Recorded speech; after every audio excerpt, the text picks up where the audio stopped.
Lorsque vous êtes prêt à dessiner des murs, de l'architecture en fait, parce que là, vous êtes dans des plans de structure. Alors, dans vos propriétés, quand vous avez sélectionné un plan de structure, vous avez plan de structure dans les propriétés. Toutes les propriétés qui ont un trait avec ce plan-là s'y retrouvent. Maintenant, pour créer un plan d'architecture dans ma maquette numérique, je vais créer des nouvelles vues. Alors, je vais dans l'onglet Vue et dans Créer, vous avez Plan d'étage. Donc, en cliquant sur Plan d'étage, vous allez être en mesure de créer une vue en architecture. Et là, vous allez sélectionner le niveau. Et pour ce qui est de cette nouvelle vue du plan d'étage, je vais modifier le type, la propriété du type de plan d'étage et je vais indiquer dans les données d'identification que c'est un plan architectural. Alors, on avait structural au début dans nos plans de structure. Maintenant, on va prendre un gabarit de vue qui va être appliqué à cette nouvelle vue qui représente de l'architecture. Alors, je vais faire OK. Puis là, j'ai mon niveau 1 qui va être créé. Alors, ici, dans l'arborescence du projet, vous allez voir apparaître plan d'étage avec niveau 1. Et là, on a par défaut ouvert ce niveau-là. Vous pouvez maintenant faire apparaître vos axes parce que parfois, il ne fait pas apparaître les bulles là, quand on change de vue. Alors, bien sûr, les axes, on veut les voir même si nous sommes en architecture dans ce cas-ci. Et dans les propriétés de votre plan d'étage, donc si vous êtes à la bonne place, vous avez Level 1 ici à gauche, sous plan d'étage en gras.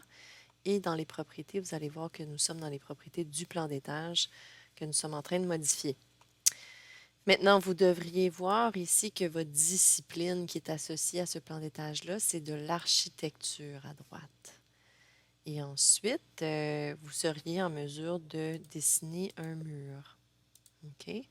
C'est certain que là, vous allez devoir déterminer quel type de mur que vous voulez insérer, etc. Alors, pour l'instant, je vais insérer des murs génériques et ensuite, je vais revenir à mes propriétés de la vue de plan d'étage.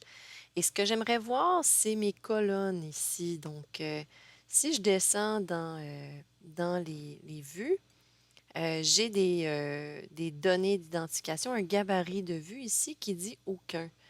Alors, dans mon gabarit de vue, je vais sélectionner Architectural Plan, donc des plans architecturaux. Je vais faire OK. Et à ce moment-là, le nom de la vue ne change pas, le titre de la feuille, tout ça. Puis, je peux aussi définir à ce moment-là un niveau de fond de plan niveau 1. Alors, en faisant ça, mais je m'assure que tout ce qui est sur le niveau 1, je le vois. OK. Alors, j'ai maintenant Architectural Plan, gabarit de vue. Si je veux voir mes colonnes, alors j'aimerais ajouter mon gabarit de vue structural. Donc, si je clique sur structural comme gabarit de vue, là, à ce moment-là, on me permet de voir ma structure en plus de mes murs. OK? Donc, je suis quand même capable de sélectionner mes murs, mais à ce moment-là, la vue me permet de voir aussi la structure et non pas juste l'architecture. Si je retourne au niveau 1 de mon plan de structure, je ne vois toujours pas mes murs parce que tout ce que je veux voir, c'est l'aspect structural de mon projet.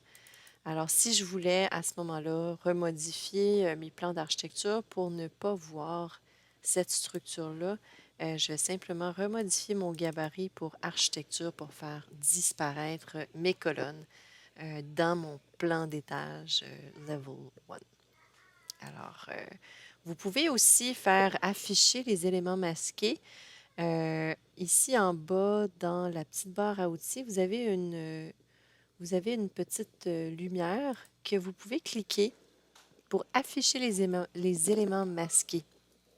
Alors, vous pouvez faire ça, désolé, vous pouvez afficher les éléments masqués avec l'aide du petit bouton. Et à ce moment-là, ça vous permet de voir où se retrouvent en rose tous les éléments qui sont masqués dans cette vue, mais qui apparaissent sur d'autres vues.